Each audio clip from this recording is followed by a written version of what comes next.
C'est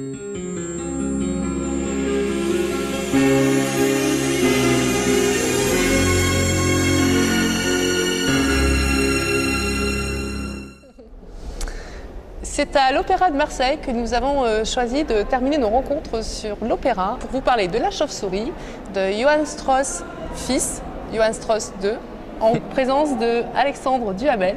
Bonjour. Bonjour. Merci de nous accompagner pour se terminer cette année. C'est un plaisir. Alors on va l'accompagner dans la bonne humeur. Oui. Ça vous va? Très bien. D'ailleurs, bonne humeur qui vous suit, que vous nourrissez aussi puisque vous êtes arrivé en chantant. Oui, est-ce que vous en vrai. apercevez? Non, c'est un peu devenu... je chante tout le temps. Tout le temps, mais surtout avant les représentations pour un petit peu... Chauffer? Oui, chauffer, vérifier que tout va bien, rester bien dynamique. D'accord. Ouais. Alors, vous interprétez du parquet, ce notaire qui s'est fait avoir quelque part. Ouais. Comment vous l'avez imaginé? Comment vous le vivez? C'est un rôle qui est vraiment agréable à chanter. C'est un trésor d'interprétation parce qu'il a tellement été vexé par la blague que lui avait fait son ami. Donc du coup, il prépare sa revanche, c'est celui qui manigance tout, la soirée, le déguisement. Et donc il prend un plaisir fou à prendre sa revanche, quoi. Et donc il est à la fois... Il a plusieurs casquettes et il est à la fois bon vivant, bon camarade et en même temps cynique et vraiment un peu manipulateur, quoi. Et puis finalement, il s'assagit, Oui. peut-être, avec le temps. Oui. Comme quoi, c'est un exemple finalement que le temps fait Voilà. oublier peut-être la rancune. Alors justement, est-ce que vous pouvez développer un petit peu ce passage justement entre le fait, cette envie de vengeance et puis finalement quelque part après peut-être des retrouvailles. En fait, on le voit au début dans le premier dialogue entre lui Ouais. et donc Gaillardin, son copain qui lui avait fait cette blague. Il dit « cette farce que tu m'avais faite il y a 4 ans Ouais. ». Donc ça veut dire que depuis 4 ans, Il a ça. il a ça en lui, il a vraiment ça lui est resté entre les rage. dents, la rage. Et donc il a tout prévu vraiment, vous allez voir, enfin dans cette soirée où ça va aller de surprise en surprise et lui, Gaillardin se fait complètement avoir. Et donc du coup c'est vraiment pour lui, c'est libérateur parce qu'il prend enfin sa revanche, ce qu'il a vraiment emmagasiné depuis 4 ans. Voilà, et à la fin il jubile parce que il reconnaît que sa blague à lui était bien meilleure que celle qu'il avait subie. Alors Alexandre Duhamel, on connaît ce nom puisque vous êtes l'un des, on va dire, des étoiles montantes qui ont bien monté justement dans votre catégorie puisque vous êtes baryton. Oui. Comment a évolué ces dernières années par exemple avec votre voix? Comment vous l'êtes-vous approprié cette voix? C'est vraiment comme une histoire d'amour avec sa propre voix. On s'apprivoise, faut être à l'écoute de sa voix, de son corps, des changements, il ne faut pas en avoir peur parce que la voix évolue, c'est vraiment comme du vin. C'est petit à petit. Oui, la voix prend du corps, et plus on prend confiance, plus ça devient facile, plus on laisse vraiment la voix se libérer d'elle-même, moins on cherche vraiment à faire sonner la voix, aussi bien pour les aigus de la voix que pour les graves. On cherche vraiment à rendre tout ça homogène. Ouais. Et ma voix évolue, oui, de plus en plus vers un répertoire plus héroïque, plus dramatique. Et j'aime bien cette direction parce que c'est un répertoire que j'aime beaucoup, le répertoire français romantique ou le répertoire italien avec Puccini, Verdi. Voilà, Alors justement, la question que j'allais vous poser, c'est le risque finalement de s'essayer dans sa voix, surtout avec une tessiture telle que la vôtre qui est grave. Ouais. Est-ce que justement vous cherchez vos limites à travers cette voix? J'aime bien me fixer des challenges, ça c'est vrai, mais il faut bien choisir où.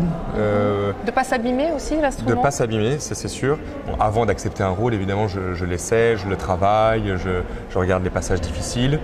Mais de temps en temps, oui, si on me propose un rôle, ça dépend aussi du lieu, si c'est extrêmement exposé, si je prends des gros risques ou si vraiment je peux me permettre là de prendre quelques risques pour des prises de rôle, même si pour la première fois, ce ne sera pas exactement parfait, mais c'est bien de temps en temps vraiment de se fixer des challenges comme ça. Ouais. Comment vous le voyez, que l'imperfection, vous le voyez vous ou on vous le dit?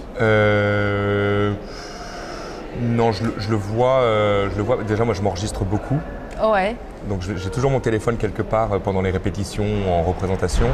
Et le soir, quand je rentre, je réécoute, je note, je travaille. Voilà, ça me permet vraiment de progresser. Et non, on le sent, en fait. On le sent.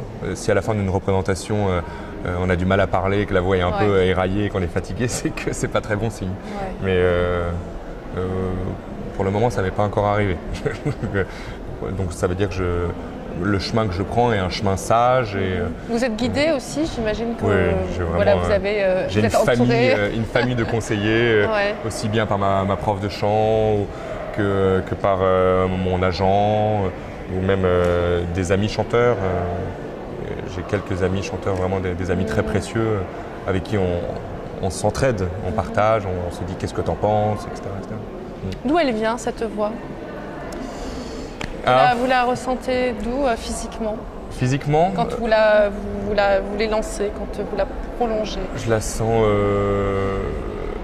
c'est vraiment comme un peu comme un tube, quoi. C'est-à-dire que je sens les résonances dans la poitrine, je sens les résonances au niveau des os, des masques, du masque là, au niveau de l'arrière, de tout ce qui est pharynx. Je sens toutes les vibrations. Ouais. Et il faut vraiment être à l'écoute de son corps quand on chante. En fait, il y a beaucoup de tensions positives dans le corps, mais surtout au niveau du soutien et au niveau de tous les muscles posturaux. Mais ici, ça doit être le plus relâché, le plus relax possible. Donc là, vous faites comment? Eh ben, c'est un antagonisme à force de travailler. C'est vraiment comme un pianiste qui fait ses gammes tout le temps.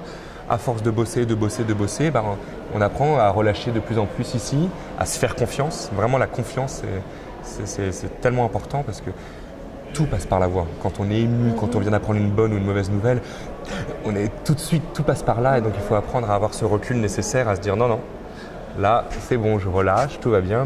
Mais en revanche, je suis bien dynamique, mon souffle est très actif et ça, c'est vraiment capital. Hein.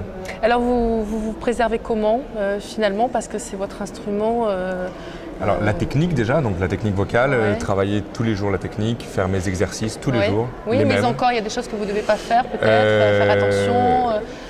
Si vous êtes arrivé peut-être d'avoir des émotions fortes et que vous devez être sur scène peu de temps après, comment vous l'avez géré justement pour prendre ce recul-là, pour pas que ça...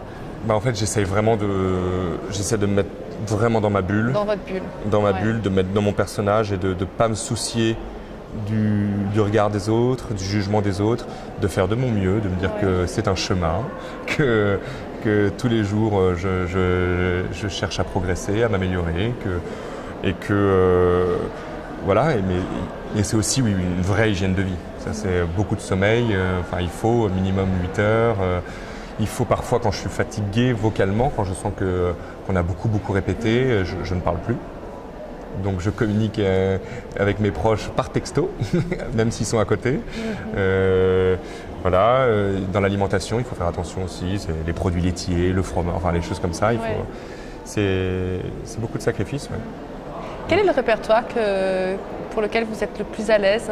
Là, on est dans la légèreté, on est dans presque l'opérette, finalement. Oui, c'est vrai, c'est ça, complètement. Voilà. Et alors, quand vous êtes plutôt dans l'opéra lyrique, proprement dit,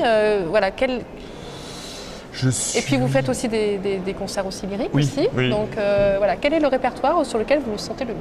C'est vraiment de plus en plus dans le répertoire dramatique. Là, votre voix se pose. Il y a quelque chose de très naturel en fait, où ma voix va se positionner de manière naturelle et je vais moins me fatiguer. Par exemple, dans un répertoire où il faut vraiment donner plus, où la masse orchestrale est importante, que dans un répertoire où c'est un petit peu comme ça. Trop léger. Oui, mais en même temps, c'est important de garder cette légèreté dans la voix, de chanter de l'opérette, de chanter du Mozart, de chanter parce que c'est la santé de la voix aussi. On ne peut pas tout le temps être dans vraiment la masse comme ça. Et c'est important d'aller de l'un à l'autre. Mais c'est vrai que de plus en plus, ma voix est à l'aise dans le répertoire romantique, vraiment. Alors je dois vous libérer contre mon gré parce Oui. que vous êtes attendu au maquillage, C'est ça. chose que d'ailleurs on ne peut pas faire pour la voix d'ailleurs. Non, non, non. J'espère que j'aurai le plaisir de vous retrouver pour une rencontre plus approfondie Avec dans grand d'autres plaisir. productions. Merci beaucoup Alexandre Duhamel. Merci à vous. Merci.